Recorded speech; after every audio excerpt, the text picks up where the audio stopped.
Hello, dear viewers, and welcome to a new episode of your daily life show, Hala Kuwait. My name is Rita Abdo, and I'll be your host for this evening. From Hala Kuwait's team and I would like to take this opportunity to wish everyone Eid Mubarak. My wish for you this Eid is to have peace and joy, embrace your life, and to always stay blessed, of course, you and your dear families. We would like to start off this evening by viewing our first report prepared by our team.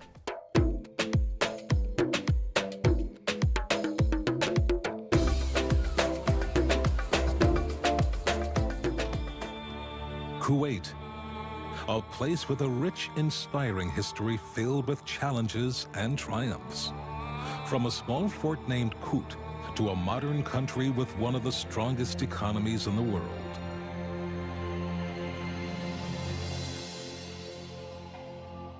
Its people dwelled alongside harsh living conditions, diving deep into the sea waters to retrieve precious pearls and sailing further across the sea for commerce.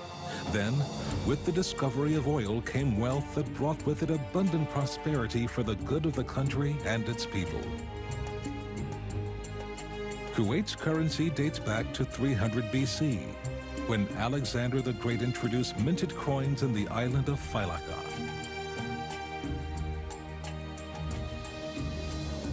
The 17th century witnessed an increase in maritime commerce in Kuwait, one of Kuwait's former names. Sailing vessels made their way to India, far Asian countries, and the coast of Africa. As a result, currencies from those countries were widely used in Kuwait. In 1886, the first Kuwaiti coin was minted during the reign of Sheikh Abdullah bin Sabah. The country's ambitions were achieved when the first Kuwaiti dinar was issued in 1961 during the reign of Sheikh Abdullah Salam al-Sabah as a symbol of Kuwait's independence and national renaissance. Kuwait's determination earned the country its nickname, the Pearl of the Gulf. Its independent spirit, constitution, unique parliamentary system, economic growth, and financial strength empowered the country's journey towards a promising future. There have been 5 issues of Kuwaiti currency notes since the introduction of the state's first issue of legal tender in 1961. By the second in 1970, the third in 1980, the fourth in 1991, and the fifth in 1994. The design of the 6th issue is exceptional in terms of its layout, principally due to the subtle portrayal of the Kuwaiti flag on every banknote, effectively adding a nationalistic feel that complements illustrations of the country's sovereign, economic, and industrial monuments. We additionally notice historic, cultural, and urban features that form the nation's identity, as well as visual reference to Kuwait's marine and desert wildlife.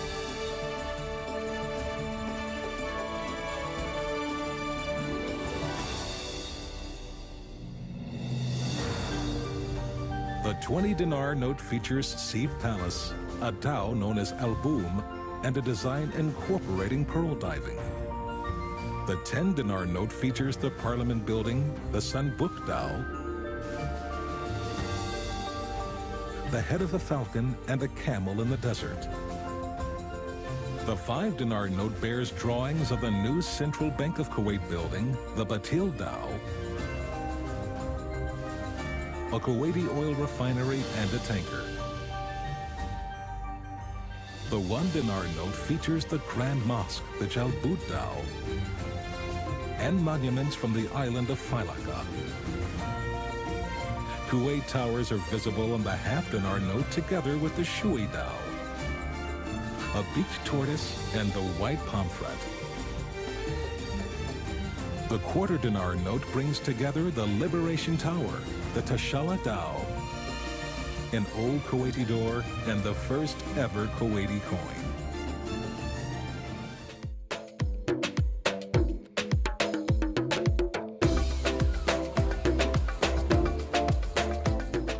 We are back from this interesting report, and we have been joined in the studio by our first guest for this evening, who will definitely be helping us get into the Eid spirit. We have with us Mr. l.shawn.mckoy. He is the admin at the Grand Mosque. So it's a pleasure to have you with us, Mr. l.shawn. Thank you for inviting me. Thank you so much. First of all, I'd like to wish you Eid Mubarak. Same to you. And I hope you're enjoying the Eid vibes, I can say now, that is going on. To start off, I do know that the Grand Mosque is usually super busy throughout the year. What do you have planned for Eid AlAdha? How are you preparing for this Eid at the Grand Mosque? Well, we've been preparing for the last week or two. We're expecting 6,000 worshipers at the Grand Mosque. So we've been coordinated with the Ministry of Health, the Ministry of Interior, and the Diwan Amiri to facilitate the ease for the worshipers to come, because as you know, the Amir will be at the Grand Mosque. Of course. So, we want to make everything smooth. Some of the worshipers, they want to greet the Amir. They want to, say Eid Mubarak and things like that. So, we've been preparing, and inshallah, God willing, everything will go smooth. Hopefully, because 6,000 is a pretty big amount. Yes, it is. But I'm guessing you're used to having a big amount of visitors. Yes, during the Ramadan period, especially the last 10 days of Ramadan, we get upwards of 100,000 to 130,000 worshipers. So 6,000, it sounds like a lot, but we're pretty able much to handle it. Yeah, we're able to handle that. Yeah, you're good. You're prepared, I can tell. Yes. You were talking about how the Emir definitely visits the Grand Mosque, and people like to greet him and wish him blessings during the Eid period. How often does the Emir visit the Grand Mosque? The Emir, he visits the Grand Mosque twice a year. That's, every year it's confirmed, the 2 Eids. Yes. And if there's any special events or anything else that, prompts his attention, the Emir, he will definitely come to the Grand Mosque. But, for sure, the Eid al-Fitr after the Ramadan, and of course, today's Eid AlAdha. Yes. He will be with us, inshallah. Of course. And I hope that goes smoothly, and everyone has a good time and enjoys their prayers. For now, talk to me more about Eid AlAdha. What is it? What makes it so special? And what do people really look forward to? Well, most don't understand that Eid AlAdha, sometimes we call it the Sunnat al-Ibrahim, or the practices of the Prophet Abraham. How it started out is Abraham received a revelation from Allah, or God, to sacrifice his only son, Ishmael. So, Abraham at that time was very obedient to Allah, and he was going to sacrifice, his only son. There are, narrations that said that Ishmael said, don't worry, if this is, Allah's will or God's will, do it. So, and at the very last moment when he was going to sacrifice his son Ishmael, it appeared a ram. So during this time, we sacrifice, a sheep, a lamb, a goat, things like that. And also, during this period, pilgrims are in the Hajj period. They're in Mecca, Saudi Arabia. So one of the things that they do is they throw stones at the Jamar. Right. So that is because during that time, Ishmael and Abraham, peace and blessings be upon them, they were tempted by the devil, and they were throwing stones at the devil. So we reenact a lot of the things that Abraham did during that time. Exactly. I know you do tours at the Grand Mosque. Do you get a lot of questions concerning Eid and what kind of rituals people should be doing? Oh, we get so many questions. And a lot of the visitors, when they come, they look at me and they say, he looks Arab. Right. But when I start talking, they say, well, your English is real good. I say, I like to think so, because I'm an American. I'm American, exactly. Exactly. So when I say that, it's like, they loosen up and they start to ask many questions about Islam, especially about the holidays in Islam, the culture and the custom and things like that. They ask me a lot of questions about Islam. A majority of them don't even, ask questions about the Grand Mosque. They want to know, well, we've seen this on television. Right. Is this true? But we haven't seen this like in real life. Exactly. And now we're standing in front of somebody that, is actually living amongst the Muslims that was a, Christian, a Catholic before. So, they're intrigued by that. And exactly. that's Maybe a lot they of the feel questions pretty I get. comfortable to see someone in front of them that has gone through the change, especially that Exactly. you're American, and they wouldn't have expected this conversion maybe. Yes, that's exactly true, and working at the Grand Mosque. So, Yes. it's special for them. So, Of they course. get to see, they get to go inside a mosque. A lot of them that visit the Grand Mosque, it's their first time ever stepping inside the mosque. So they have a lot of questions. And then seeing a person there that used to be their religion, 9 times out of 10, their religion, Right. and converted to Islam and studied Islam, they have a wealth of questions. And, I'm happy to be in a position to answer a lot of those questions. That is amazing. We are going to talk more in detail about Eid and the Grand Mosque with you. But first, dear viewers, we are going to cut to a Eid song and we will be back.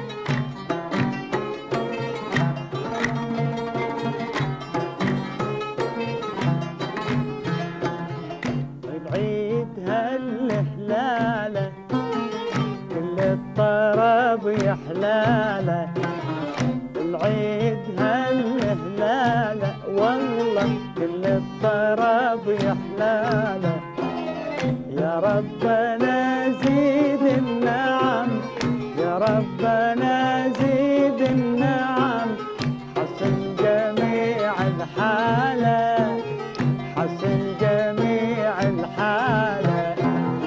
العيد هالهلالة هلالة كل الطرب يحلاله، والله العيد هالهلالة هلالة كل الطرب يحلاله، يا ربنا زيد النعم، يا ربنا زيد النعم، حسن جميع الحالة، حسن جميع الحالة.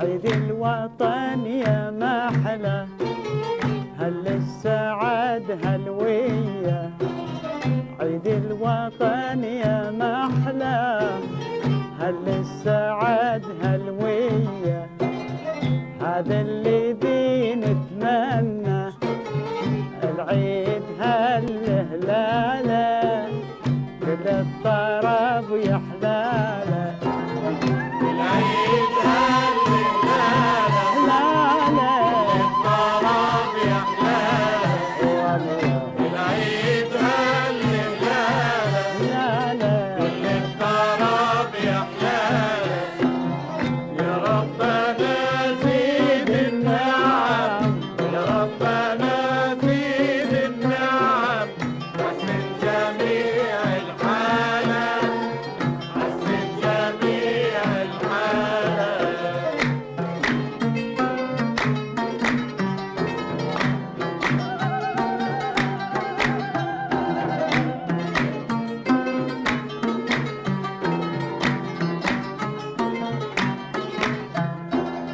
نتمنى من الله يعيد الخير يكتر ويزيد، نتمنى من الله يعيد الخير يكتر ويزيد، الامل اصبح بالايد، العيد هالهلالة كل الطرب يحلاله، والله العيد هالهلالة يا الله كل الطرب يحلاله،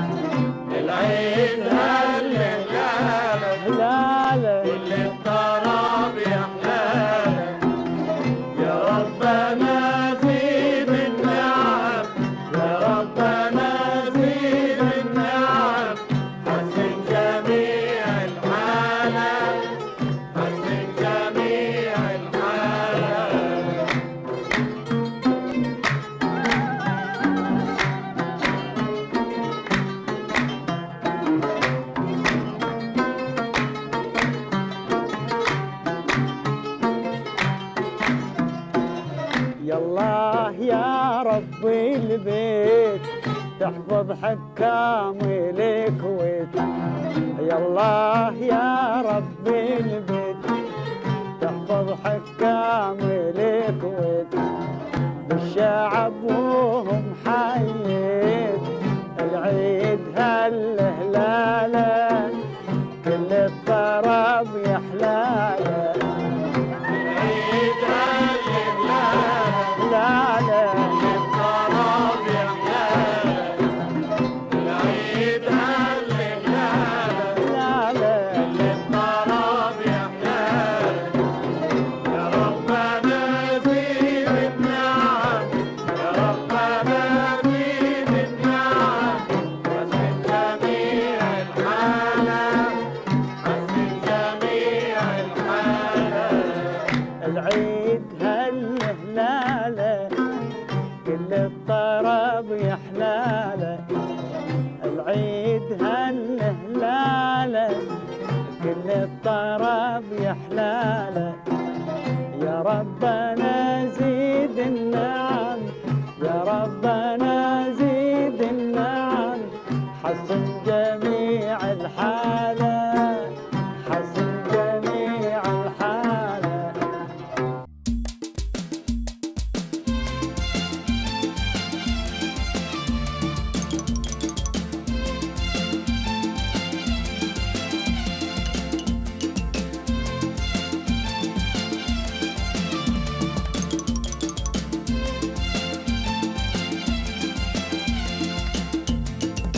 العيد العيد العيد العيد العيد العيد اليوم العيد العيد اليوم العيد العيد. يا فرحتي بالعيد يا فرحتي بالعيد. عود علينا سعيد عود علينا سعيد. يا فرحتي بالعيد يا فرحتي بالعيد. عود علينا سعيد عود علينا سعيد. فرحني بيوم عيدي فرحني بيوم عيدي. قد عيدي تبيني قد عيدي تبيني. فرحني بيوم عيدي فرحني بيوم عيدي. قد عيدي تبيني قد عيدي تبيني. عيني عيني عيني على العيدية عيني على العيدية. عيني عيني في روحتي والجية في روحتي والجية. عيني عيني عيني على العيدية عيني على العيدية. عيني عيني في روحتي والجية في روحتي والجية. عايدونة عساكم من عوادة عايدونة لا تقطعون العادة. عايدونة عساكم من عوادة عايدونة لا تقطعون العادة. عايدونة عساكم من عوادة عايدونة لا تقطعون العادة.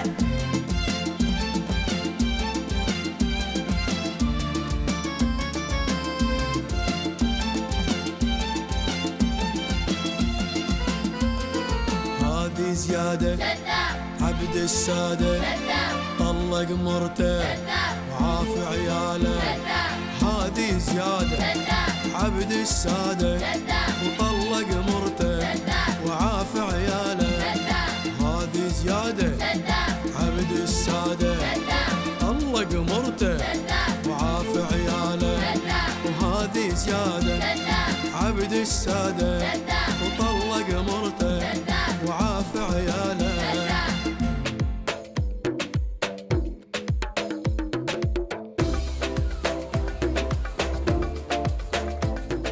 We are continuing with the Eid spirit, and of course I have with me l.shawn.mckoy, the admin at the Grand Mosque, who is talking to us in detail about Eid al-Adha. But for now, there's obviously a lot of differences between Eid al-Fitr and Eid al-Adha. What are the differences? What do people expect differently between these two? Well, one of the differences, between Eid al-Fitr and Eid al-Adha is, some of the practices. As I said, Yes. Eid al-Adha is the feast of the sacrifice. Right. And Eid al-Fitr is, a feast of breaking the fast. So, on the first day, we generally do the same rituals. We have the Eid prayer, but after the Eid prayer, a lot of during Eid AlAdha, a lot of the worshipers, they go and they sacrifice, you know, the animal. So they have around 3 days to do that. The day before Eid, the day of Arafat, you know, it is the practice of the Prophet, peace and blessings be upon him, to fast on that day, on the 9th. Was just going to ask you about that. Is there any fasting associated with Eid al-Adha? Because we're used to fasting more with Eid al-Fitr. That's what it's really about. Yeah, for the Eid al-Fitr, the whole month of Ramadan, we're fasting all 30 days. But the day of Arafat, we normally fast. And also, the first 9 days, the Prophet, peace and blessings be upon him, he used to fast the first 9 days. Now, of course, this is the sunnah. You know, it's not mandatory that you do that. But, you know, of course, you get extra rewards. And especially on fasting on the day of Arafat, you get a reward of the previous year's sins are erased and the year to come. So it's a great benefit to fast. Of course, it's something that we do practice every single year, and it really gets you into the Eid spirit. So when Eid comes along, you're really excited. Yes, it does. Yes. Of course. How has Eid changed for you? Now being in Kuwait, being the Grand Mosque, and really sometimes doing dawah for the people that are touring. So how has Eid changed for you? Wow. Well, when I first became a Muslim, of course, I wasn't working at the Grand Mosque. And, you know, I was working with the U.S. military. And Eid came, and it was just another holiday, you know. I didn't understand. A day off. Yeah, exactly. They didn't even give us days off for that, you know. And I didn't really understand the rituals. But as I started to study more and I started to work at the Grand Mosque, I started to see, wow, this is a very big event. This is a very big holiday. It's very, you know, and it connects Islam with the Prophet Abraham, you know, who is the father of the three religions, Islam, Judaism, and Christianity. So I started to give dawah, to talk about this. Look, this day originated from the Prophet Abraham. See how connected Islam and Christianity and Judaism is. And there are a lot of, you know, Christians, they really don't know that, you know.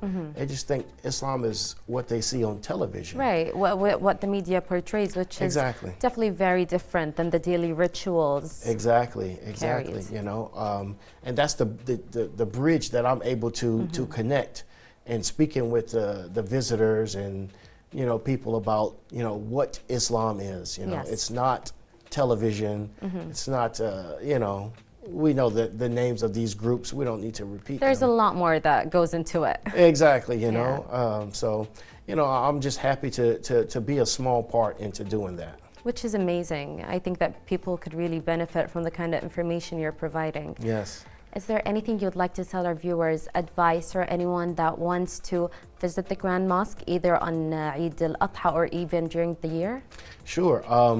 You know, from Sundays to Thursdays, in the morning time from 9 till around 11:15, and in the afternoon 4:30 to 7, we're open for tours. You're more than welcome to come. We have some information that it's free. It's all, you know, you can come and take. You can learn about Islam yourself. Of course, we're there to give you a guided tour of the Grand Mosque. And we're there to answer any questions that you may have about Islam, the Grand Mosque, and some of the cultures of the Muslims, because as you know, each region that you go to, the culture is different. So, of course. But Islam, it kind of remains the same. So, you know, we're able to answer some of those things and provide, as I say, you know, we have booklets, DVDs, all types of brochures in various languages, you know. So not just Arabic? No, we have Arabic, English, French, and we have a booklet that has the Quran in every language in the world. So you're really accommodating to any person that visits or any tourist from any nationality? Exactly, you know, we try to do it for all, because, you know, not everybody speaks Arabic, and not everybody speaks English. So the Grand Mosque, we're very accommodating to, you know, the visitors that want to visit the Grand Mosque. That is amazing. Would like to thank you for all the efforts and the preparation going on for the Eid prayers, and it was also a pleasure to have you with us. Thank you very much. Thank you. We had with us l.shawn.mckoy, the admin at the Grand Mosque, and now we are going to cut to our report. Stay tuned.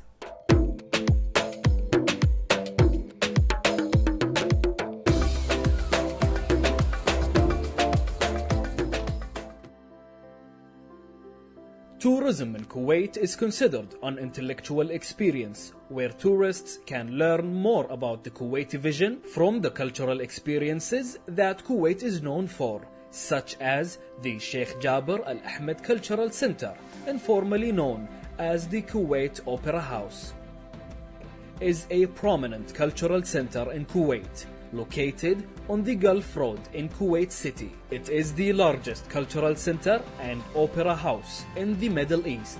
It offers a range of events in music, theater, film, workshops, and spoken word for every generation and sector of society. The Sheikh Abdullah Al Salim Cultural Center is a cultural complex located in Kuwait City. It consists of 6 main components: the Natural History Museum, Science Museum, Space Museum, Arabic Islamic Science Museum, Fine Arts Center, and the external spaces known as the public realm. The Sheikh Abdullah Al Salim Cultural Center is the world's largest museum complex.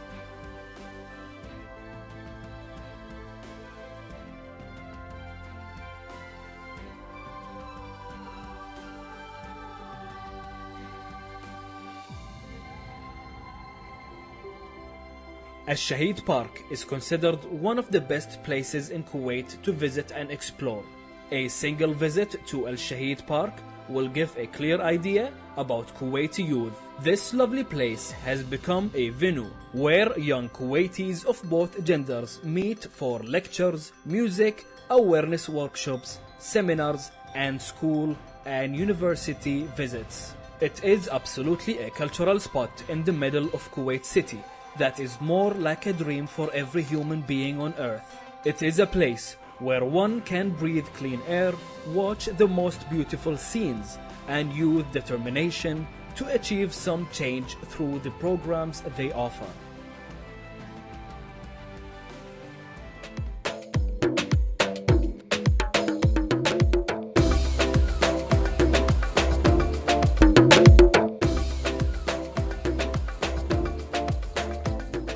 Dear viewers, for our final guest this evening, we have been joined by Ms. Claire Hayden, the CEO of Living Kuwait, who will be talking to us about the events taking place during Eid and the most interesting places to visit.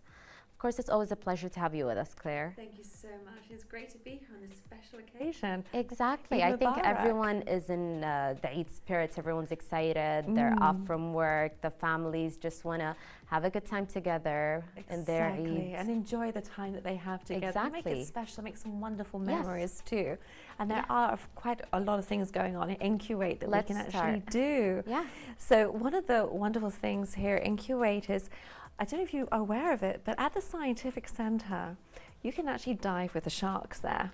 I did not know that. Yes. And I'm a big fan of sharks, and it's Right. something I do like to do when I travel. Oh, really? But So I you- didn't know we could do that. At the scientific Yes. center right here in Kuwait, you can just go down there and dive with the sharks. And if you're a little bit chicken and you Yes. don't want to, you can always feed the stingrays, which is again is something children would love to do. So you can- Exactly. Children love interacting with animals and even sea animals. I find that so Exactly. fascinating. Well, anything with nature, they have the opportunity just to feed, just feeding the, you know, just the stingrays, and they can stroke them and pet them too. Exactly. So pretty gentle. So I it's really really like nice. that for kids, to be honest. I feel like it gives them a good environment growing up and really helps them with interacting with people in general. Exactly. So the scientific center, so in addition to what they have going on normally, Yes. with the wonderful movies that they show, the IMAX cinema, the Yes. Discovery Center, and of course the amazing aquarium they have, you also have these other activities that you can enjoy. And you just book through their website or you go down Scientific Center. So it's pretty And easy and direct. Very easy Yes. to do, super, super easy. Always varied activities. So aquarium, movies. So they have a couple of things going on. Oh yeah, quite a bit.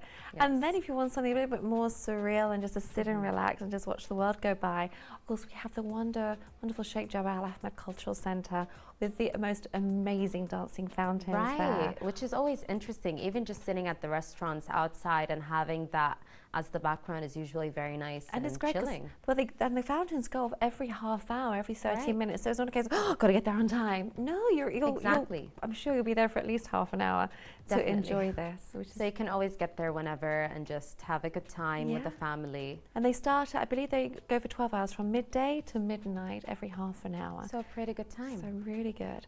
And if you want to get away from Kuwait mainland, Yes. of course you can always go to one of the wonderful islands that Kuwait has. We definitely do have amazing islands that I think we don't utilize a lot. No, I mean, in addition to Failaka, which is very well known, even there's a hotel on the island. Exactly, and you could have some cultural experiences. They have museums in there and a lot of things connected to Kuwait's culture. Well, they do. They also have a couple of archaeological sites there as Right. well, which you can actually visit too. So that's on Failaka, and you can take the ferry direct from the marina. Of course. Straight over to Failaka Island. And of course, we all know about Kuba, which isn't too far away Yes. either by boat. But we also have two other wonderful islands a little bit further south. One is, Amaridim. I think Okay. I said that correctly. I think you did. Very close. Thank you.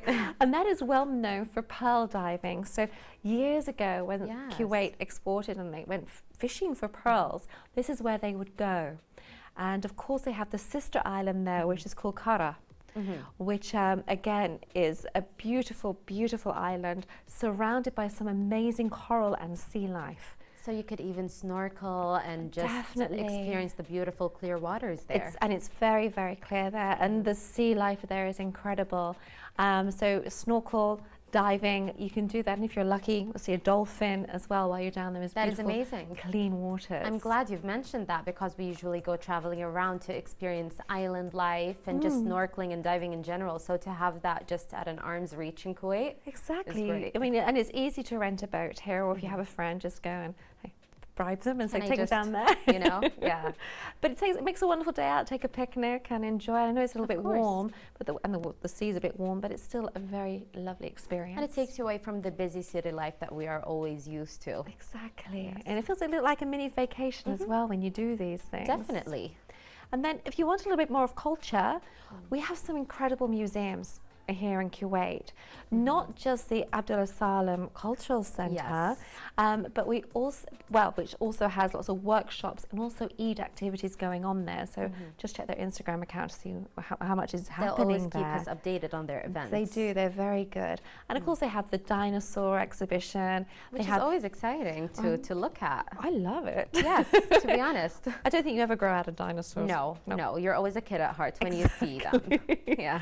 And in addition to that, they have the Islamic Arts Centre as well there, and also the Fine Arts as well museum. So they have quite a few exhibitions So happening. it caters to a lot of people. If you're not into dinosaurs, there's art, and it just basically makes and everyone there's happy. things about sports and health and the human body.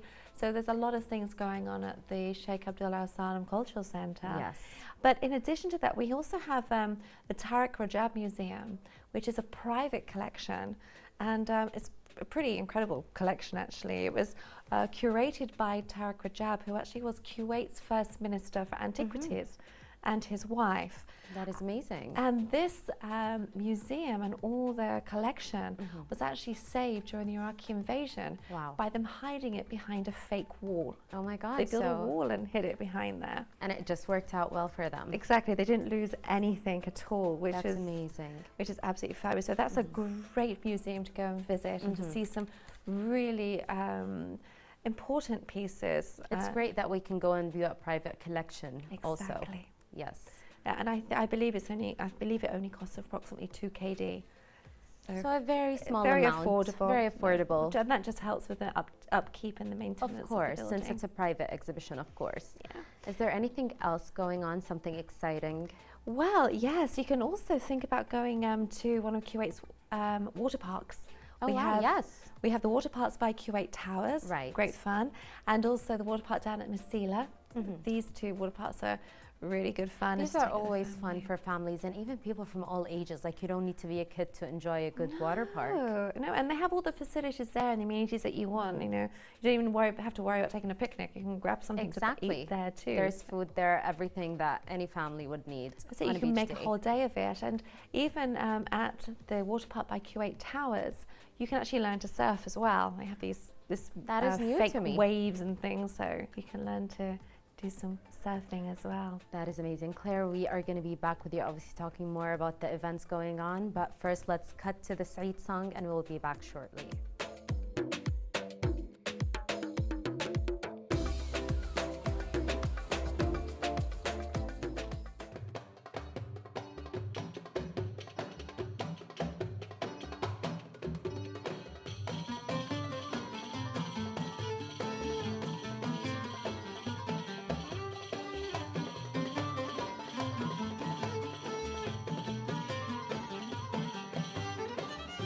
باركوا يا حباب الفرح لذة وطاب، باركوا يا حباب الفرح لذة وطاب، واليوم يوم العيد وللعيد نغني نشيد، واليوم يوم العيد وللعيد نغني نشيد، ردوا علي يا حباب ردوا علي يا حباب.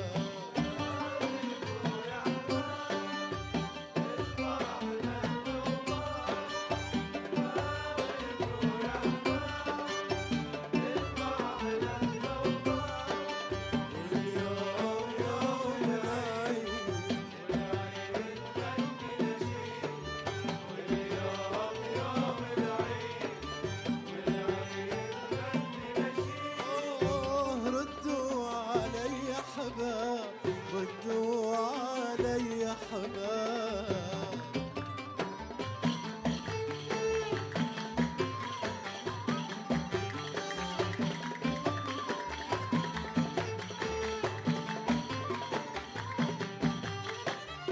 نلتوا أمانيكم الله يهنيكم، نلتوا أمانيكم الله يهنيكم، والعين تحرسكم والرب يحميكم، ردوا علي يا حباب ردوا علي يا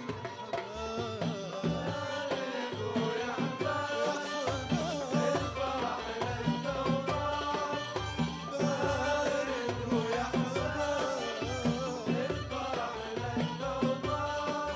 واليوم يوم العيد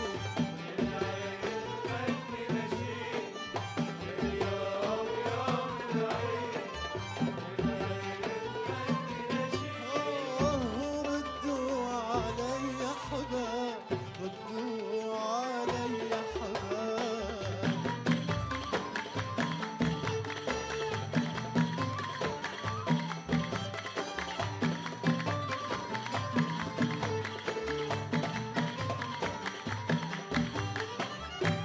احنا بيوم العيد نبعث تهانينا، احنا بيوم العيد نبعث تهانينا، يوم اجتماع شملكم طابت ليالينا، ردوا علي يا حباب وردوا علي يا حباب.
are back from the Eid song, and we are with Claire Hayden, CEO of Living Kuwait, who is updating us on the most exciting Eid events going on.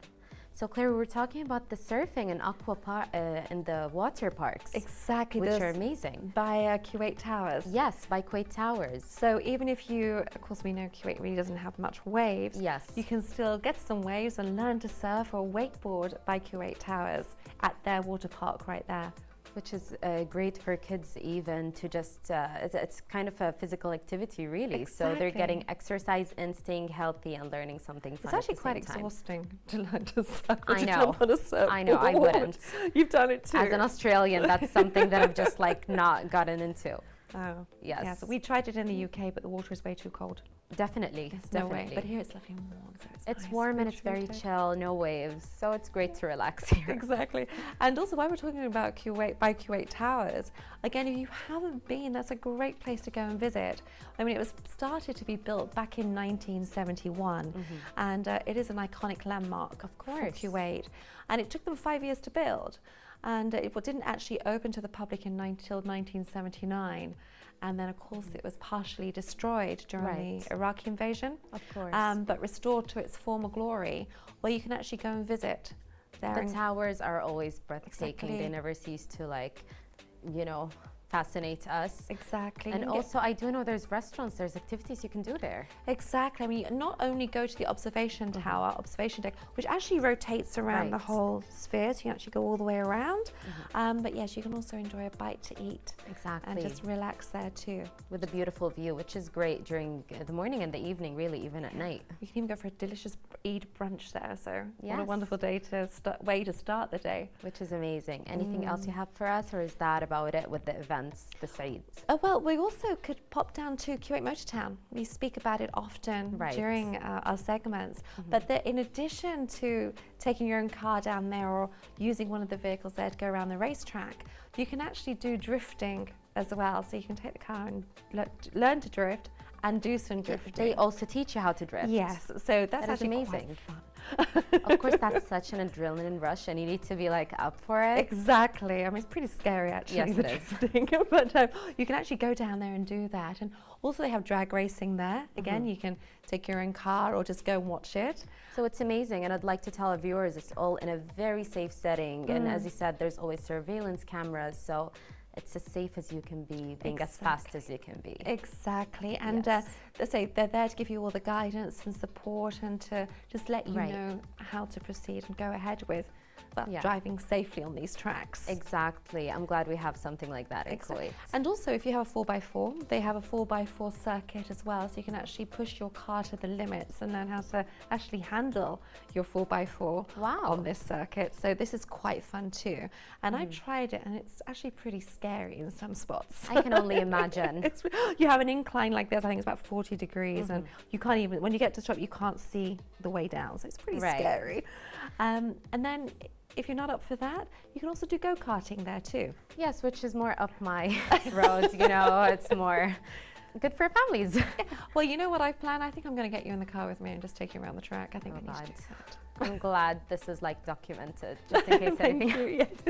Thank you so much, Claire. It's always amazing to have you with us and updating our viewers, obviously, on the events. You're most welcome. Thank you again for having me, and Eid Mubarak.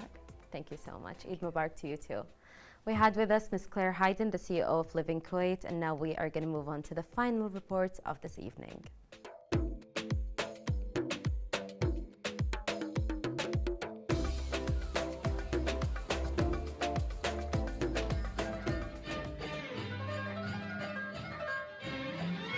باركوا يا احباب الفرح لذة وطاب باركوا يا احباب الفرح لذة وطاب اليوم يوم العيد وللعيد نغني نشيد اليوم يوم العيد. Assalamu alaikum.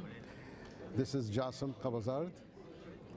I am honored and pleased to extend a warm congratulations to His Highness the Emir of Kuwait, Sheikh Sabah Al-Ahmed Al-Jaber Al-Sabah, and His Highness the Crown Prince, Sheikh Nawaf Al-Ahmed Al-Sabah, on the happy occasion of Eid al-Fitr.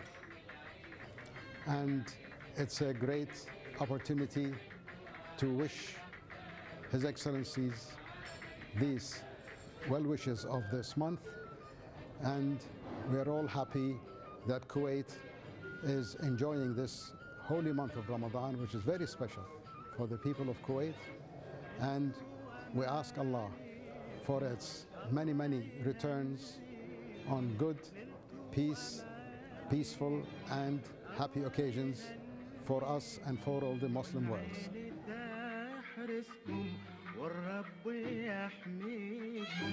Would like to wish His Highness the Emir of Kuwait and His Highness the Crown Prince and the whole people of Kuwait a very, very happy Eid from the Diwaniya of the late Muhammad Hussein Kabazar.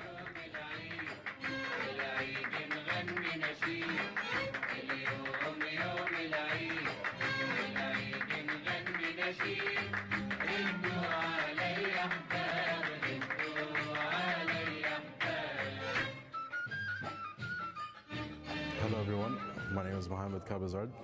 I'm wishing everybody a pleasant Eid. I'm talking to you from Kabazard D1. Hope to see you again next year. نبعث تهانينا احنا في يوم العيد نبعث تهانينا يوم اجتماع شملكم طابت ليالينا ردوا علي احباب ردوا علي احباب